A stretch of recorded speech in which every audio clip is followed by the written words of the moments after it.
The Strange Dr. Weird.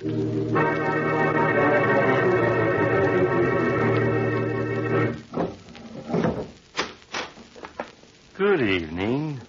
Come in, won't you? Why, what's the matter?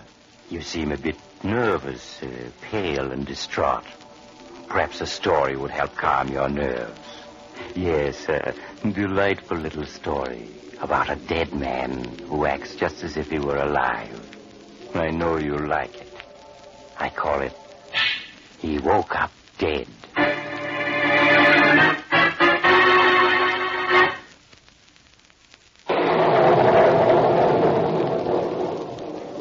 My story, He Woke Up Dead, begins with two men pacing back and forth at the top of a high cliff overlooking the Pacific. They are John Raymond and his brother Gregory, a gaunt man in whose eyes gleams a fanatical fire. Gregory, the answer is no.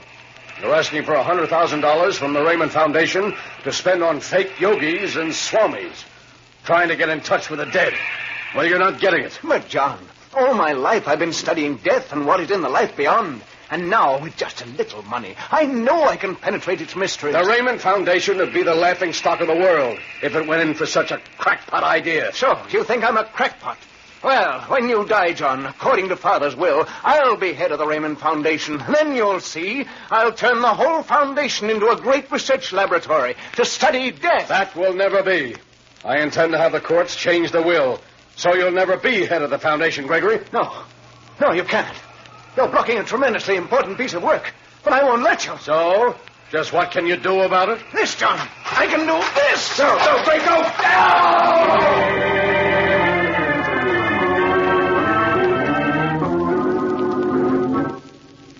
No! Uncle Gregory, you say Father had a dizzy spell and fell from the cliff before you could catch him? Yes, Jack. It happened so fast, I could do nothing. But Father never got dizzy.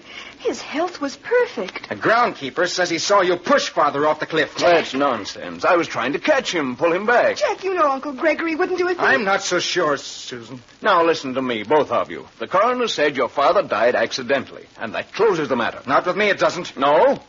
Well, I'm now head of the Raymond Foundation, and I'm going to pour all the resources of the foundation into an effort to contact the dead. Why, that's insane. The Foundation scientists are on the verge of a cure for cancer, for tuberculosis. You can't stop their work now. I can, and I will. Oh, no, you won't. We'll stop you somehow. Because you did murder Dad. You killed him to get control of the Foundation for your crazy schemes. Get out. Get out, both of you. Get out before I... Jack, he tripped on the rug. His head hit against the fireplace. Wait. See how badly he's hurt. Jack, what is it? Is he dead? Yes, Susan. All his life, Uncle Gregory's been trying to find out what happened when you die. Now he's going to find out.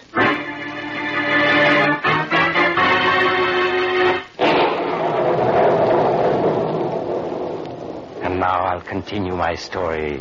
He woke up dead. When Gregory Raymond returned to consciousness, he was alone in a great dim room. The thick, cloying scent of flowers was heavy in the air. Startled, he saw at the other end of the room 3 coffins resting on trestles. One of the coffins was banked with flowers, and tall candles burned at either end of it. Dazed and bewildered, Gregory Raymond strode toward the 3 coffins. This room. Where am I? Stained glass windows. It's like a church. Who's in this coffin with all the flowers on it? Why, the body in this coffin is mine. No, it's impossible. I'm not dead. I can't be. You mustn't be upset, mister. Most of us feel that way at first. Huh? Yes, we did. But it will pass soon. What? Who are you? Turning, Gregory Raymond was astounded to see dim figures coming toward him from the shadows. A man and a woman, both very old. They smiled at him sympathetically. I'm Joshua Benson. This is my wife, Nellie. These are our bodies. in these other 2 coffins. I don't understand. Oh, you will. Look, here in this coffin. Oh. See? It's my body, isn't it? It looks just like you. It is me. The earthly me, I mean. Oh. And now, this one is Nellie. You mustn't be so upset. You'll soon be used to the idea. We're really dead? All 3 of us? Why, of course. You died yesterday morning. You slipped and fell and hit your head. Yes. Yes, I remember. It's taken you until now to become aware of things again. Death is a great shock, you know. But where am I? What is this place? This is the mortuary chapel at the cemetery. They'll be coming for your body soon to bury it. Joshua and I were killed 2 nights ago in an auto accident. But they aren't going to bury us until tomorrow. I never dreamed death would be like this. Why, I can still see and hear. I can breathe. My heart still beats. Oh, not really. You're used to those things, so they let you think there hasn't been much change until you've had a chance to get over your shock. They? Who do you mean? The ones in charge. You'll know more about them soon. Mr. Benedict will be coming for us, and I expect he'll take you along, too. Mr. Benedict? Who's he? The guide. He stopped by last night just to tell us not to worry and to wait for him here. He'll take us on to the place where we go next. I see. Shh. Someone's coming. Come back here, out of the way.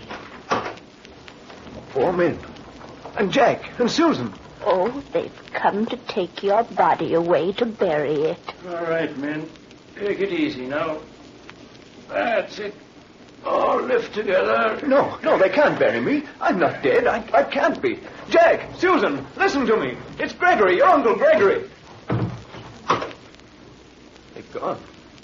They didn't hear me. Because you're dead. The dead can't communicate with the living. It just isn't possible. But it must be. All my life I've worked to establish such communication. Now I have so much to tell the world. The people I've worked with. I must find some way to communicate with them. I must. Are you ready? You feeling better, Mr. Raymond? This is Mr. Benedict. He's come for us. Yes, it is time. We must go. But I can't go. I've got to tell people. The people I work with. I've worked so hard to find the truth, and now I'm... It may not be. There can be no communication. Now, Mr. Benson, Mrs. Benson. Yes, sir. It's time. Oh, yes, Mr. Benedict, we're ready, but Mr. Raymond here is coming with us, isn't he? It is impossible. He is doomed to stay here on Earth. What do you mean? What are you saying? That is your punishment. To remain forever a spirit that moves unseen and unheard among men. It is the punishment of all who murder No. and die unrepentant and unconfessed. Oh, no. He's a murderer? I can't believe it. That is not for me to say. Come, we must be going. No, wait. You've got to take me with you. I can't stand it being here, seeing, hearing as if I were alive and not able to make anybody see or hear me. I have to go with you. I have to find out what comes next. It may not be. But you've got to take me. If I confess, if I repent, will that make a difference? It may. I cannot promise. Then I do confess. I killed my brother John. I pushed him off the cliff. I'm sorry now, but it seemed so important then that I just had to do it. You are confessing to your brother's murder? Yes, I killed him. I admit it. Now take me with you. You can't leave me here. You can't. Gregory Raymond, listen to me. You're under arrest for murder. You understand? Under arrest for murder. What are you saying? I'm dead. We're all dead. You're not dead. You're very much alive. And you're under arrest. These 2 people are witnesses to your confession. Now come along with me. No, you can't arrest me. Don't you understand? You can't arrest a dead man. And I'm dead. Dead!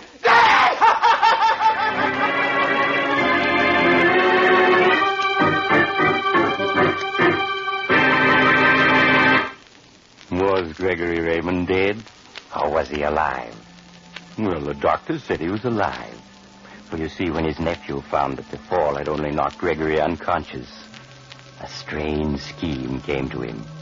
And with the aid of 3 coffins and 3 clever wax dummies that looked exactly like corpses, plus several excellent actors, he really made his Uncle Gregory believe he was dead. In fact, Gregory became so convinced of it that when they told him he was really alive, he wouldn't believe them. To this day, nothing can convince him he isn't really dead.